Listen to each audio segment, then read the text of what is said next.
நீ ஜனகாம்பாலோட பேத்தி தானே?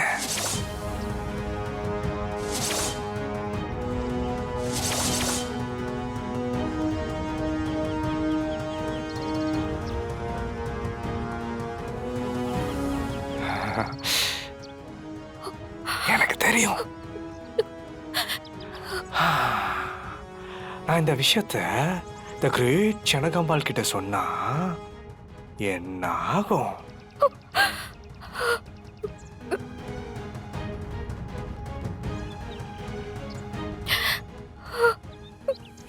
என்ன தமிழ் முகம்லாம் எப்படி வேர்க்குது? போ சீக்கிரம் போய் ரூம்ல ஏசியில் ஹை கூல் மோட்னு ஒன்று இருக்கும், அதை போட்டுட்டு ஒரு ½ hour அப்படியே உட்காரு. அப்போதான் இந்த வேர்வெல்லாம் அடங்கும். சொல்ல முடியாது, அப்போ கூட உனக்கு வேர்த்தாலும் வேர்க்கும். ஏன்னா சீக்கிரட் அந்த மாதிரி. நல்ல டைம் எடுத்துக்கோ தமிழ். ஆனால் உண்மை எப்பவுமே மறைஞ்சிருக்காது. யா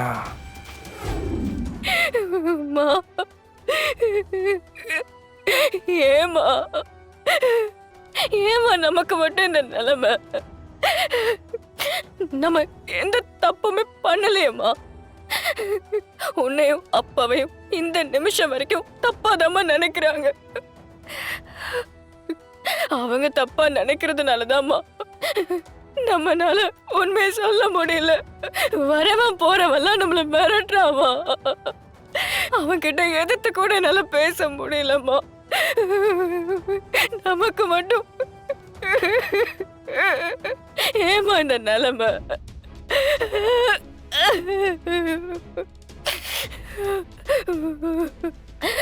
அம்மா, உண்மை தெரிஞ்சா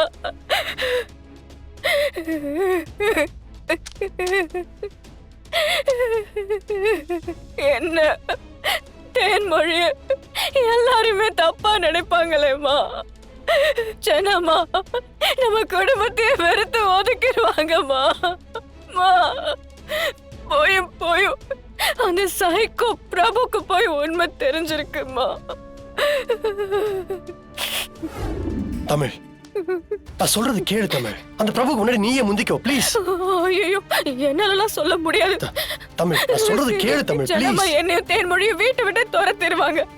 தமிழ் ப்ளீஸ் தமிழ், நான் சொல்றது ஒரு நிமிஷம் பொறுமையா கேளு. அவனுக்கு முன்னாடி நீ முந்திக்கணும்.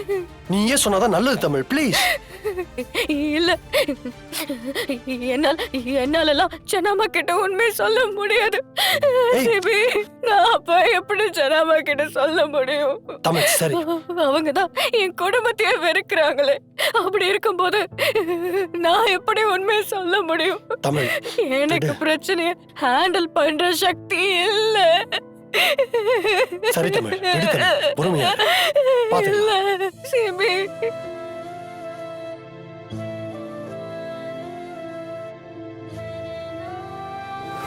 சொல்லுங்க மேடம். இந்த ஆபீஸ்ல வேலை பார்க்குற பிரபு, அவனை பத்தி ஃபுல் டீடைல்ஸ் எனக்கு வேணும். பிரபுவை பத்தி விசாரிக்கும் போது யாருக்குமே தெரியக்கூடாது, குறிப்பா பிரபுக்கு. சரிங்க மேடம். பிரபுவோட பலம், பலவீனம், பிரபுவோட பயம், பாசம், ஆசை, அவனோட பாஸ்ட் லைஃப் எல்லாத்தையும் ஒண்ணு கூட விடாம கலெக்ட் பண்ணணும். சரிங்க மேடம். ஓஹோ, இதான் விஷயமா? எவ்வளவு நல்லா கிடைக்கும்? ஒரு 1 வீக் மேடம். எவ்வளவு சீக்கிரம் முடியுமோ அவ்வளோ சீக்கிரம் கலெக்ட் பண்ணி கொடுங்க. Sure ma'am. Thank you. Thank you madam.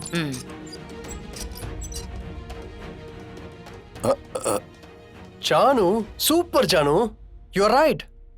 அவனை பத்தி கம்ப்ளீட்டா தெரிஞ்சுக்கிட்டாதான் நாம அவனை ஈஸியா அழிக்க முடியும்.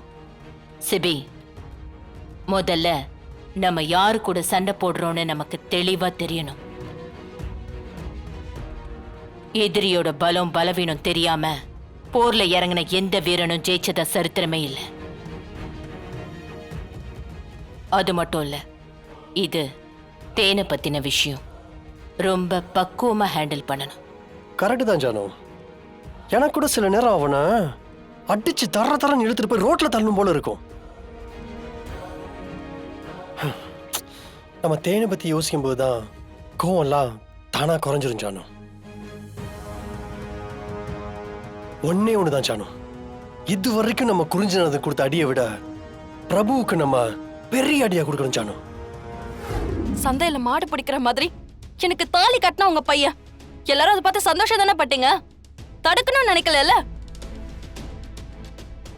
அப்படி இருக்கும்போது அவனை என்னால எப்படி ஏத்துக்க முடியும்? உங்களை எப்படி நான் மாமியாரா பார்க்க முடியும்? வாய்ப்பே இல்ல. இனிமே என்கிட்ட இந்த மாதிரி உரிமை எடுத்து பேசுறதுக்கு முன்னாடி கொஞ்சம் யோசிங்க. ஏய் ஏய் வர்ஷு, நில்லுடி, நில்லுன்னு சொல்றல வர்ஷு. ஐயோ அண்ணி அண்ணி அண்ணி, சாரி அண்ணி. அவ ஏதோ கல்யாணம் நடந்த கோவத்துல விடுங்க அண்ணி. அவ ஏதோ மனசுல இருந்து சொல்லிருக்க மாட்டா, ஏதோ தெரியாம சொல்லிட்டா. நீங்க அவளை மன்னிச்சிருங்க அண்ணி, தப்பா எடுத்துக்காதீங்க. மீனா, இதெல்லாம் எதுவும் நல்லதுக்கு இல்ல. ஒரு கல்யாணம் ஆன பொண்ணு வீட்ல இருந்து நல்லது கெட்டதை பாக்குறத விட்டுட்டு அவ இஷ்டத்துக்கு போயிட்டு வரானா, அவ எதுக்கு கல்யாணம் பண்ணிக்கணும்?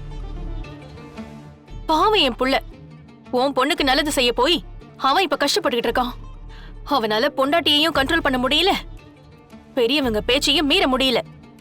இப்படியே எது நடந்தாலும் நடந்துகிட்டே இருக்கட்டும்னு அமைதியா இருக்க முடியாது. எல்லாம் கையை மீறி போயிடும் மீனா. அவ வாழ்க்கைய அந்த அயோக்கிய பையன் கிட்ட இருந்து காப்பாத்திட்டோமேன்னு நாம நிம்மதியா இருக்கோம். அவ என்னடானா இவ கிடைச்ச வாழ்க்கைய ஏத்துக்கிட்டு வாழாம எல்லாரையும் போட்டு படுத்திட்டு இருக்கா. நீ சொல்லு தமிழ், நம்ம சேது மாதிரி ஒரு மாப்பிள்ளை தேடினாலும் கிடைப்பானா? அது ஏன் அவளுக்கு மட்டும் புரியவே மாட்டேங்குது? அத்தை, கொஞ்சம் பொறுமையா இருங்க அத்தை. இந்த கல்யாணத்துல அவளுக்கு நடந்த குழப்பம் ரொம்ப பெருசா பாதிச்சிருக்கு. அவ மனசார நம்பணும். வீட்ல இருக்கிற பெரியவங்க எல்லாம் அவளுக்கு நல்லதுதான் பண்ணிருக்காங்கன்னு அவளே புரிஞ்சுப்பா. அது வரைக்கும் வர்ஷினி அப்படிதான் இருப்பா அத்தை. அவ இத புரிஞ்சுக்கிறதுக்கு எத்தனை நாளுமா? சித்தி, அவ ஒரு பையனை லவ் பண்ணிருக்கா. அந்த பையன் மேல உயிரா இருந்திருக்கா. அந்த ஃபெயிலியர்ல இருந்து வெளியில வர்றதுக்கு கொஞ்சம் டைம் ஆகும் சித்தி. தமிழ், அப்படியே அவளே சரியாகட்டும் அவளை விட முடியாது. அவ பாட்டுக்கு அவ விஷயத்துக்கு எங்கேயோ போறா வரா. அதெல்லாம் கண்ட்ரோல் பண்ண வேண்டிய பொறுப்பு நம்ம கையில இருக்கு. அவ எங்க போறான்னு நமக்கு தெரியணும்ல. நாம குலதெய்வம் கோவிலுக்கு போயிட்டு வரலாம் ஜனாமா. என்ன திடீர்னு? இல்ல ஜனாமா, போயிட்டு வந்தா ஒரு சேஞ்ச் இருக்கும்ல. வர்ஷினியும் எப்ப பார்த்தாலும் அப்செட்டாவே இருக்கா. தேன்மொழிக்கும் இப்படிலாம் நடக்குது. போயிட்டு வந்தா சரியாகும்னு நினைக்கிறேன் ஜனாமா. ஆமாம்மா, அதுதான் எனக்கும் சரின்னு படுது. அத்தை, போயிட்டு வரலாம் அத்தை.